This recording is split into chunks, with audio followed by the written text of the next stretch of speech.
बाबा साहब अम्बेडकर कहते थे कि 100 दिन भेड़ का जीवन जीने से अच्छा है कि एक दिन शेर का जीवन जिया जाए। बल बंदूकों में नहीं है, बल तलवारों में नहीं है।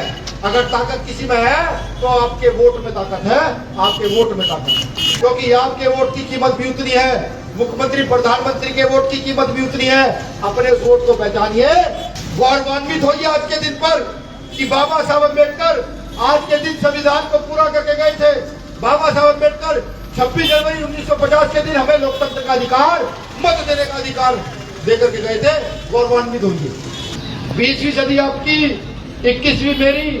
तो आमने सामने की लड़ाई है, वैचारिक लड़ाई है, लड़ेंगे।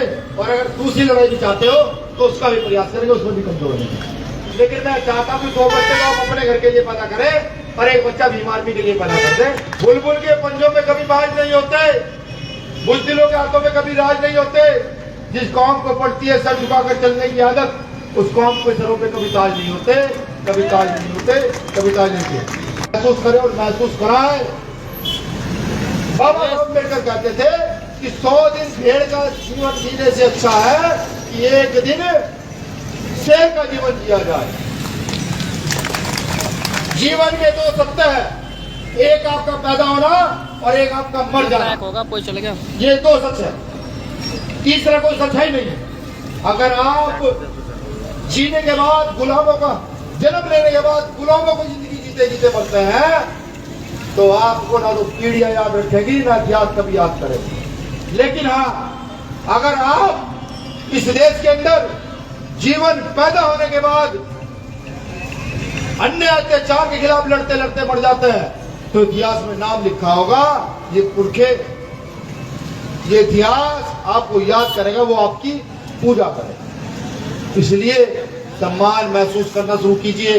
देश में संविधान है, कोई गलत करता है तो भीम आर्मी को बताएं। भीम आर्मी अनुशासित तरीके से संविधान के तहत मुकदमे दर्ज कराएगी, जेल भिजवाएगी। बहुत सारे तानाशाह को मध्य प्रदेश, राजस्थान, हरियाणा, पंजाब से लेकर तमाम राज्यों में जेल भिजवाया गया है। तो मैं यही चाहता हूँ कि अब मुट्ठी बंद कर लीजिए।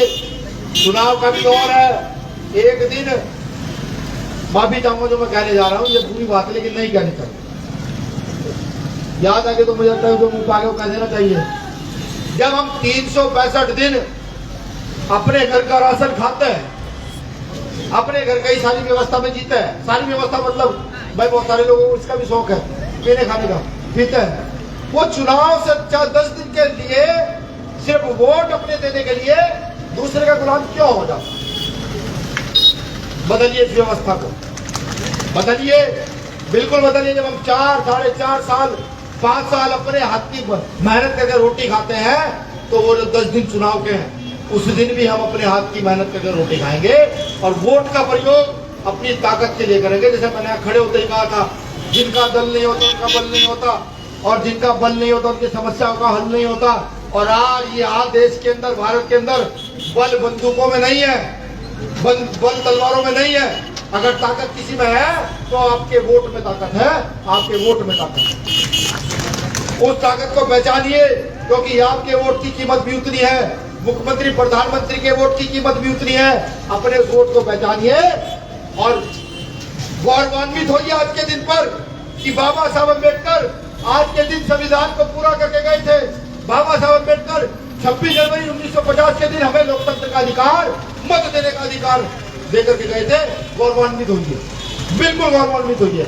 इस देश पर अपनी शासन सत्ता स्थापित करने के लिए तन मन धन के साथ खड़े हो जाइए, पूरा अपनी विचारधारा को मजबूत कीजिए। देखिए, जब आपके शासन आपका यहाँ होगा, क्या जिनका राज होता है उनकी बेटियों के साथ गलत हो जाता है? उनकी जमीनें छीन ली जाती है, उनकी हत्या हो जाती है? नहीं होती, बिल्कुल नहीं होती।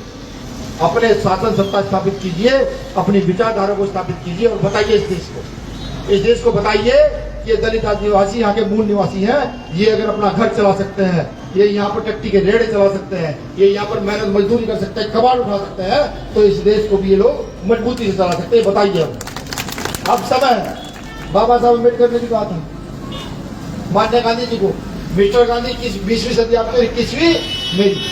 क्या कहा था? 20वीं सदी आपकी, 21वीं मेरी। कम से कम इसी बात को ध्यान में रखते हुए इस 21वीं सदी को अपने कदमों में झुकाने के लिए एक मन मुट्ठी हो जाइए और आवाज दीजिए, मजबूत आवाज दीजिए, ऐसी आवाज दीजिए कि मध्य प्रदेश ही नहीं पूरे देश का बहुजन इकट्ठा हो और जो मनु की व्यवस्था स्थापित करने के लिए इस देश में पूरा जोर दिया जा रहा है, उस व्यवस्था को झटके में तोड़ा जाए। मुझे पूरी उम्मीद है जिन लोगों ने मुझे सुना वो मुझे समझ पाए होंगे मेरा देश के प्रति दर्द और इस देश के अंदर जाति व्यवस्था के प्रति जो मेरे अंदर ईर्ष्या है उसको समझ पाए होंगे। वो ये भी समझ पाए होंगे कि मैं कैसे भारत की कल्पना चाहता हूँ। वो ये भी समझ पाए होंगे इस देश की व्यवस्था को कैसा होना चाहिए। वो ये भी समझ पाए होंगे कि अमीर गरीबी को छोड़कर, जात पात को छोड़कर हम सब लोग एक भाई की तरह रहे। मैं ये चाहता हूँ जो लोग समता समानता की विचारधारा में विश्वास करते हैं उनका बाहें फैलाकर स्वागत। जो लोग नहीं करते हैं तो आमने सामने की लड़ाई है, वैचारिक लड़ाई है, लड़ेंगे। और अगर दूसरी लड़ाई भी चाहते हो तो उसका भी प्रयास करेंगे, उसमें भी कमजोर रहेंगे। शुक्रिया, आप सब लोगों ने मुझे सुना। 2 लाइनें कहूंगा, लाइनें पुरानी है, लेकिन जब मैं कहता हूं तो मुझे एहसास होता है, अपनी जनसंख्या का एहसास होता है। इस बीच एक बात और याद आ गई जनसंख्या से।